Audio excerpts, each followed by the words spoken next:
Hello students. Part 3 अक्लमंद बिल्ली। इस part के पिछले वीडियो में हमने पढ़ा कि किस प्रकार बिल्ली अक्लमंद थी।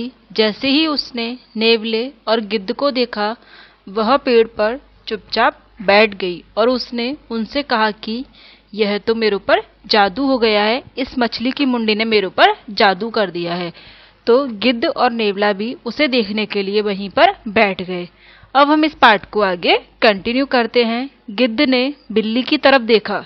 सचमुच वह पत्थर की मूर्ति जैसी थी, जरा सा भी हिलती डुलती न थी, पलके भी नहीं गिराती थी। नेवले की बात पर उसे भी विश्वास हो गया और मछली को ताकते हुए वह भी वहां पर बैठ गया।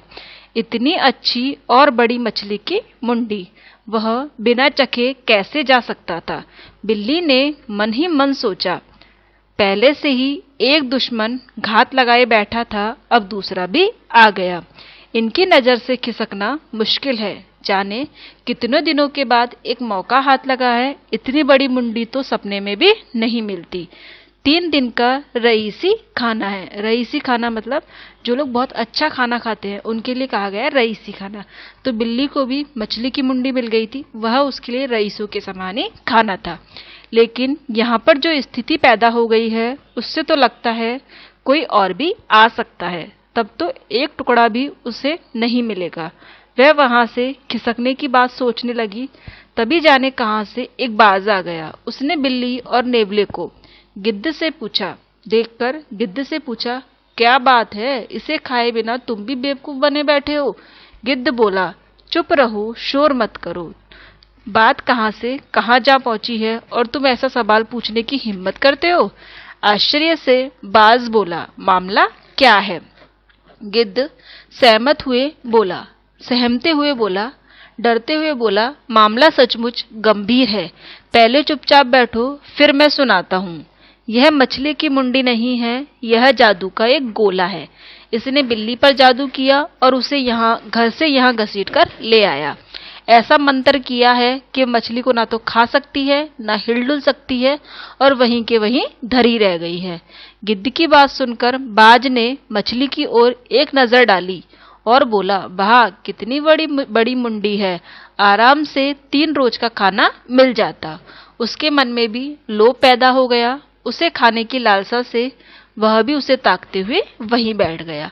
अब बाज के मन में भी लालच आ गया था, वह भी उसे खाना चाहता था। बिल्ली ने मन ही मन सोचा, नेवला, गिद्ध और बाज तीनों खाने के लिए बैठ गए हैं। इन्हें यहाँ से 9-2-11 नहीं किया तो चौथा भी आ सकता है। अगर कोई मुझसे ज्यादा होशियार जानवर आ गया तो सब चौपट हो जाएगा। उसने एक तरकीब सोची, बोली, भाइयों, अब यह मछली की मुंडी एक राक्षस बनेगी। उसकी आंखों में उस राक्षस की एक शकल दिखाई दे रही है।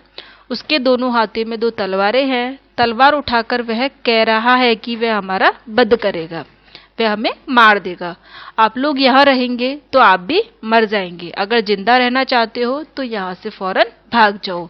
बिल्ली की बात सुनकर गिद्ध तुरंत से फुर्र हो गया, उड़ गया। बाज भी उड़ गया, लेकिन नेवला बैठा रहा। बिल्ली ने उससे कहा, नेवला भाई, मुझे बहुत डर लग रहा है। ये मुंडी बोल रही है, वह हम दोनों को मारकर खाएगी। कोई उपाय सुझाओ, कैसे यहाँ से खिसकना है, यहाँ से जाना है। नेवला बोला, आओ भागे। बिल्ली बोली, मैं कैसे जाऊं, मेरे हाथ पांव तो बेजान हैं, मैं चल नहीं सकती, हिल नहीं सकती। तुम जाओ, मेरी बहन को भेज दो, मैं उसके सहारे चल दूंगी। उस सामने वाले मकान में मेरी बहन रहती है। बिल्ली की बात पर विश्वास करके नेवला भी वहां से चला गया। सभी के चले जाने के बाद बिल्ली ने चैन की सांस ली। वह तुरंत वहां से भागी और एक अंधेरे कोने में बैठकर आराम से मछली खा गई। तो हमने इस पाठ में पढ़ा कि किस प्रकार से बिल्ली जो थी उसने अपनी बुद्धि का प्रयोग किया और अपनी बुद्धि के प्रयोग के द्वारा उसने उन तीनों जानवरों को भगा दिया। इस पाठ के लेखक हैं श्रीकांत कुमार राउतराय। इस पाठ की प्रासंगिकता है कि आज तार्किक क्षमता घट गई है। तार्किक क्षमता मतलब तर्क करने की क्षमता। अंधभक्ति बड़ी है कि हम किसी की भी बात को सुनते हैं और फिर हम उसे मान लेते हैं। जैसा कि इस कहानी में हुआ कि बिल्ली के कहने को मानकर गिद्ध, नेवला और बाज भी उसकी बातों में आ गए। हम किसी की भी बातें आंख बंद करके मान लेते हैं और मिले हुए अवसर को गवा देते हैं, जैसा कि उन तीनों ने गवा दिया। अपनी बुद्धिमत्ता का उपयोग आवश्यक है। लेखक कह रहे हैं कि जो आज का समय है उसमें अपनी बुद्धि का उपयोग करना बहुत ज़रूरी है। मीडिया, व्हाट्सएप द्वारा प्राप्त झूठे संदेशों पर विश्वास करके उन्हें आगे भेजने से भी इसे जोड़कर हम देख सकते हैं। कहा गया है कि जो आजकल हम तरह तरह के गलत झूठे संदेशों को प्राप्त करते हैं उन्हें भी हम आगे ना भेजें, इस चीज़ को भी इससे जोड़कर देखा जा सकता है। वर्तमान समय में अधिकांश लोग बिना परिश्रम किए दूसरों की वस्तुओं को हड़पना चाहते हैं, जैसे कि वह जो मछली की मुंडी थी वह बिल्ली को प्राप्त हुई थी, लेकिन बाकी तीनों गिद्ध, नेवला, बाज वो उसको हड़पना चाहते हैं। तो बिना परिश्रम के कार्य सिद्धि की अपेक्षा करते हैं। कभी वो लेखक कह रहे हैं कि बिना मेहनत के कार्य सिद्धि नहीं पानी चाहिए, बल्कि मेहनत करनी चाहिए। अब हम माइंड मैप से इस कहानी को एक बार पुनः संक्षिप्त रूप में समझते हैं।